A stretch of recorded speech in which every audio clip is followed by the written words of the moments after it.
इस वीडियो में हम क्लास 10th के चैप्टर नंबर 7 निर्देशांक ज्यामिति के उदाहरण 11 से लेकर 15 तक करेंगे और इन एग्जाम्पल से आप सीखेंगे कि तीन बिंदुओं को मिलाने वाले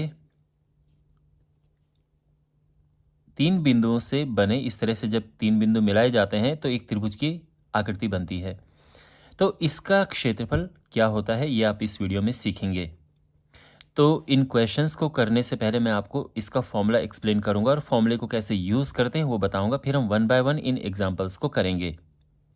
तो शुरू करते हैं। सबसे पहले मैं आपको इसका फॉर्मूला बताता हूं। तो अगर हमारे पास कोई त्रिभुज है ABC और A के निर्देशांक दिए हैं x1 y1, B के x2 y2 और C के निर्देशांक हैं x3 y3, तो इसका एरिया यानी त्रिभुज ABC का क्षेत्रफल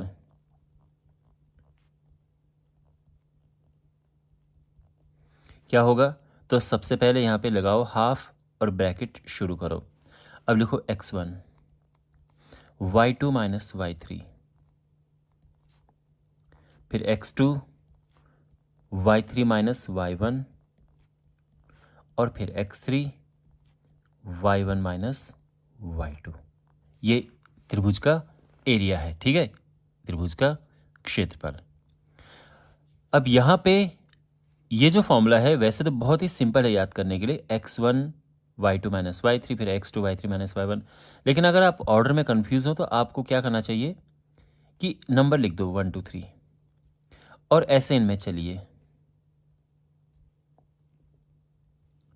अब यहां पे ये है x, यहां पे लिखो y y, तो x1 into y2 minus y3, ठीक है। और जब यहां पर आप x लिखें तो ये y y हो गया, यानी x2 into y3 minus y1। और इसी तरह से अगर हम यहाँ पे x रखें और ये y रखें तो x3 into y1 minus y2। Clear? तो इस तरह से ये फॉर्मूला हम यहाँ पे लिखते हैं। एक और इम्पॉर्टेंट बात इसमें यह है कि अगर कभी आपका आंसर नेगेटिव आ रहा है, यानी सपोज करो आपने सॉल्व किया और आपका आंसर आ गया -4, लेकिन आप इसको फाइनली प्लस करके लिखेंगे और आंसर आएगा 4 स्क्वायर यूनिट। इस तरह से आप लिखेंगे, माइनस में आंसर नहीं छोड़ेंगे, क्योंकि एरिया है, क्षेत्रफल है, क्षेत्रफल कभी भी माइनस में नहीं होता है, प्लस में ही होता है। इसीलिए तो फाइनल आंसर जो आपका होगा प्लस में ही होना चाहिए। त्रिभुज का एरिया जो निकलेगा प्लस में ही होगा, ठीक है। दूसरी बात यह है कि अगर तीन बिंदु एक ही रेखा में स्थित हैं, यानी जिसको हम कहते हैं संरेखी बिंदु, तो अगर तीन बिंदु एक ही रेखा में स्थित हैं तो इनसे बनने वाले त्रिभुज का क्षेत्रफल 0 होता है। तो जब भी आपके पास संरेखी होगा उसका जब हम क्षेत्रफल निकालेंगे वो 0 होगा, या आप 0 इसको रखेंगे, ठीक है। तो अब इसके बाद one by one in examples को सॉल्व करना शुरू करते हैं। तो सबसे पहले हमारे पास ये एग्जाम्पल है और यह फॉर्मूला हमने लिख ही दिया है, तो इसी के आगे कंटिन्यू करते हैं। यहाँ पर इनको नाम दे देते हैं, ये x1 y1, x2 y2 और ये है x3 y3। अब यहाँ पे इन वैल्यूज़ को हम पुट करेंगे। x1 है 1, y2 माइनस y3 यानी 6 माइनस 5, तो ये माइनस ऑलरेडी है तो ये प्लस हो जाएगा। x2 जो है ये -4 है, तो इसलिए यहाँ पर ये आएगा -4। y3 minus y1, y3 minus y1, तो माइनस माइनस का +1। और फाइनली हमारे पास x3 है विच इज़ -3, y1 यानी -1 माइनस y2 यानी 6, ठीक है। 1/2 ये हो जाएगा 11 -4 -3 -7, ठीक है। 11 + 16 + 21 और ये हो जाएगा 21 31 37 38 48 और फाइनली 24 वर्ग मात्रक या फिर स्क्वायर यूनिट्स, ठीक है ना। यानी जब ऐसा सेंटीमीटर वगैरह नहीं लिखा होता है तो हम सीधे यूनिट्स करके लिख देते हैं, और ये हमारा इसका आंसर आ गया है। क्वेश्चन नंबर 12 है, और यहाँ पर ये बिंदु दिए हैं, इनसे बनने वाले त्रिभुज का एरिया हमें बताना है। इनको नाम दे देते हैं x1 y1, x2 y2, x3 y3। तो त्रिभुज का क्षेत्रफल का फॉर्मूला क्या होता है? Half x1 y2 minus y3 plus x2 y3 minus y1 plus x3 y1 minus y2। x1 है 5, y2 माइनस y3, तो y3 माइनस 4 है तो ये प्लस 4 हो जाएगा इवेंचुअली, प्लस x2 यानी 4, y3 माइनस y1 यानी माइनस 4 माइनस 2, प्लस x3 जो कि 7 है, y1 माइनस y2 यानी 2 माइनस 7। तो बेसिकली इस फॉर्मूले में हमने सभी वैल्यूज को पुट किया है। ये हुआ 11,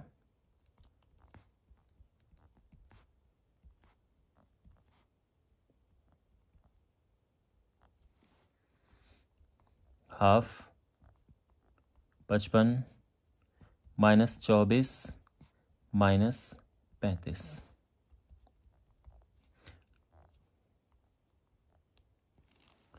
और यहाँ पर यह आ जाएगा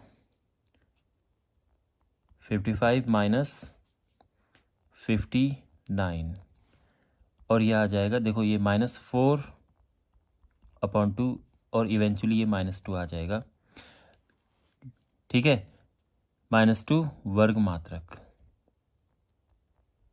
या स्क्वायर यूनिट। लेकिन ये है माइनस में, तो आप फाइनली आप लिखेंगे चूंकि क्षेत्रफल ऋणात्मक नहीं हो सकता है, नेगेटिव नहीं हो सकता है,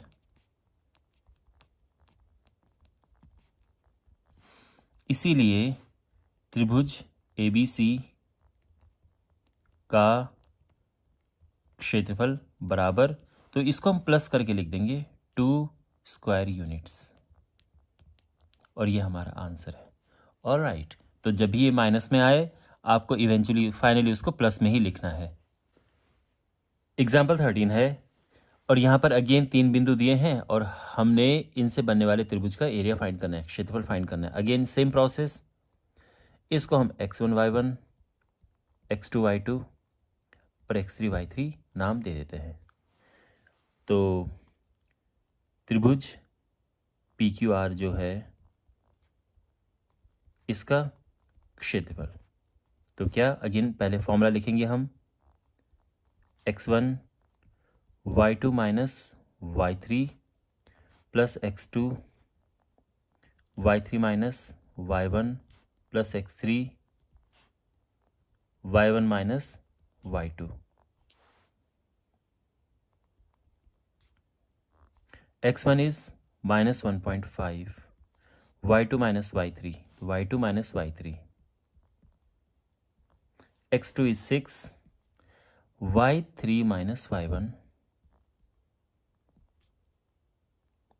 और x3 यहाँ पे -3 है, y1 3 माइनस y2, तो ये -2 है तो इवेंचुअली +2 हो जाएगा, हाफ -1.5 और ये है -6।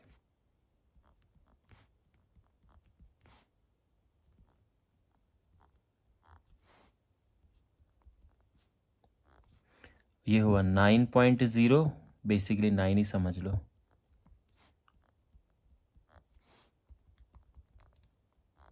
और ये है 15 माइनस 15 और इवेंचुअली ये 0 आ गया है। ठीक है, तो इसका एरिया 0 आ गया है। वैसे इससे क्या निष्कर्ष निकला कि ये जो तीनों पॉइंट हैं PQR, ये संरेखी हैं, यानी ये कोलिनियर है, एक ही रेखा में स्थित है, इसी वजह से इनसे बनने वाले त्रिभुज का एरिया 0 आ रहा है। तो इसका ध्यान रखना। एग्जाम्पल 14 है, k का मान ज्ञात कीजिए यदि ये बिंदु संरेखी हैं।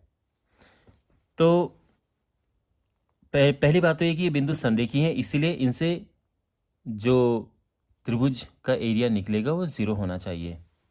तो सीधी हम लिखेंगे सिंस, चूंकि ए, बी और सी संरेखी हैं,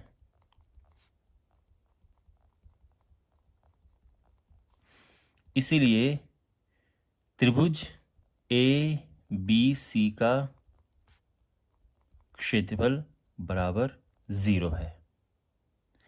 तो इस त्रिभुज का क्षेत्रफल क्या होगा? देखो, त्रिभुज ए बी सी का क्षेत्रफल, तो सबसे पहले तो हम यहाँ पर लगाएंगे फॉर्मूला हाफ। देखो पहले फॉर्मूला लिखते हैं, ठीक है। तो यहाँ पे x1 y2 minus y3 plus x2 y3 minus y1 plus x3 y1 minus y2, ये है। अब वैल्यूज हम पुट करेंगे। x1 यानी ये देखो x1 y1, x2 y2, x3 y3। तो x1 और y2 माइनस y3 यानी k माइनस माइनस प्लस हो जाएगा ये, ठीक है ना, माइनस माइनस का प्लस, प्लस x2 4 है, y3 माइनस y1 और x3 है y1 माइनस y2।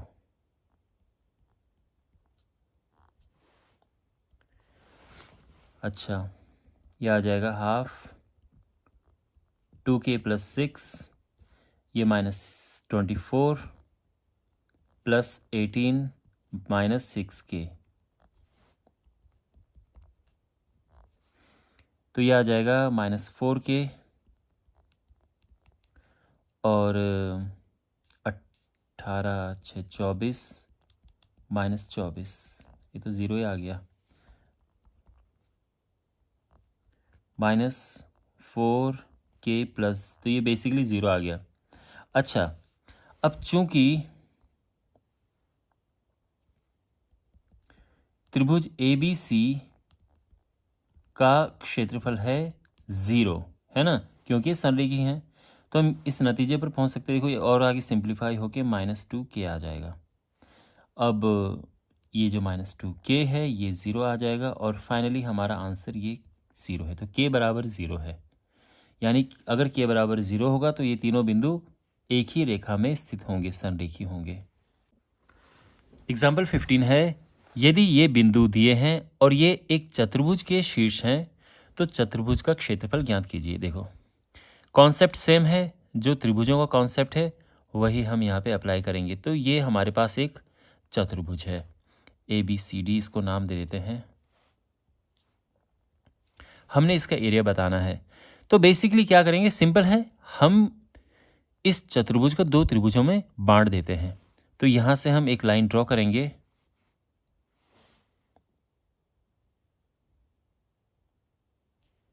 तो अब ये दो त्रिभुज बन चुके हैं, एक ये है और दूसरा ये है। वैसे अगर आप चाहो तो लाइन B से D को मिला के भी खींच सकते हो ऐसे में, और फिर ऐसे में एक त्रिभुज ये बनेगा और एक त्रिभुज ये बनेगा, तो दोनों ही से ही आप कर सकते हैं। यहाँ पे ABCD जो है इनको लिख देते हैं। A है -5 7, B है -4 -5, C है -1 -6 और D है 4 5। तो सबसे पहले हमें निकालना है त्रिभुज ABC का क्षेत्रफल। Formula again same, half x1 y2 minus y3 plus x2 y3 minus y1 plus x3 y1 minus y2।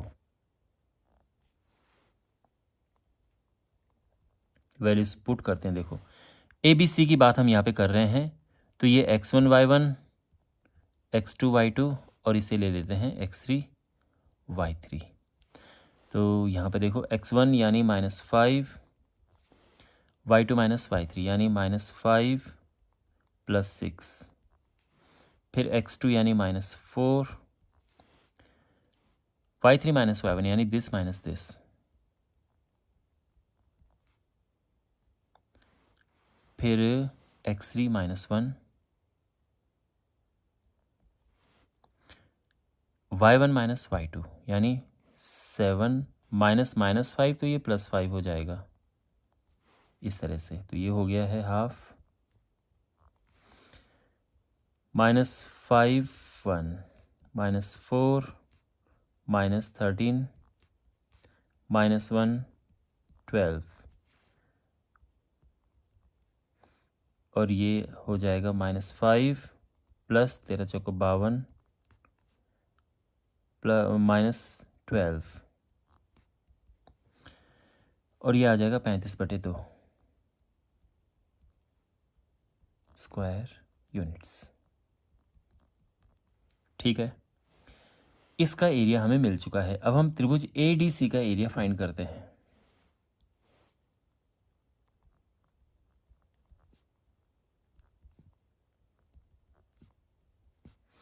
तो फॉर्मूला हम सेम अप्लाई करेंगे। अब यहाँ पे एक काम करते हैं, x2 y2 जो ये है इसको हटा के यहाँ पे लिख देते हैं x2 y2, ठीक है ना। तो ADC का एरिया फाइंड करना है, x1 y1 x2 y2 x3 y3। तो सबसे पहले x1 यानी -5, y2 -y3 5 माइनस, तो -6 ये प्लस हो जाएगा, x2 4 है, y3 -y1 मीन्स -6 -7, और फिर ये है दिस माइनस दिस।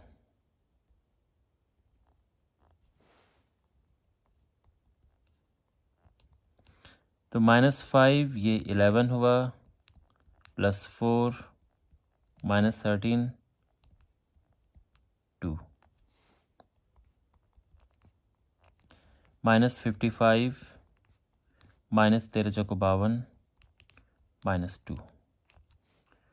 तो ये हो जाएगा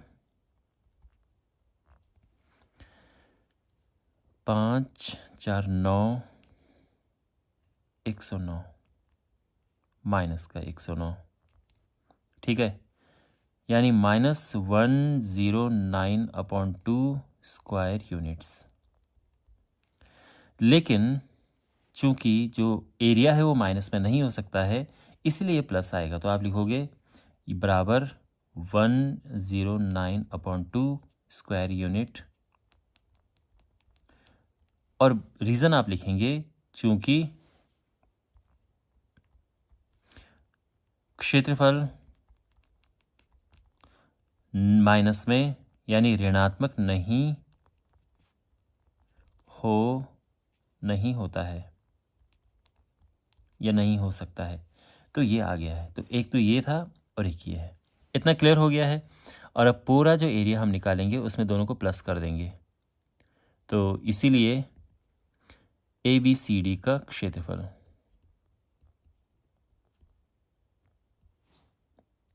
तो एक है 35/2 और दूसरा 109/2, और ये हो जाएगा 144/2 यानी 72 स्क्वायर यूनिट्स। और ये हमारा आंसर आ चुका है। ओके, और इसी के साथ ये वीडियो समाप्त होता है। आई होप आपको अब अच्छे से समझ आ गया होगा कि किसी त्रिभुज का एरिया कैसे फाइंड करें अगर हमारे पास 3 पॉइंट्स दिए हों। इस चैप्टर के बाकी वीडियोस के लिए आप डिस्क्रिप्शन बॉक्स में प्लेलिस्ट चेक करें, वहाँ पे आपको बाकी उदाहरण और जो NCERT की एक्सरसाइजेज हैं उनके सॉल्यूशंस भी प्राप्त हो जाएंगे। मिलते हैं अगले वीडियो में। Take care.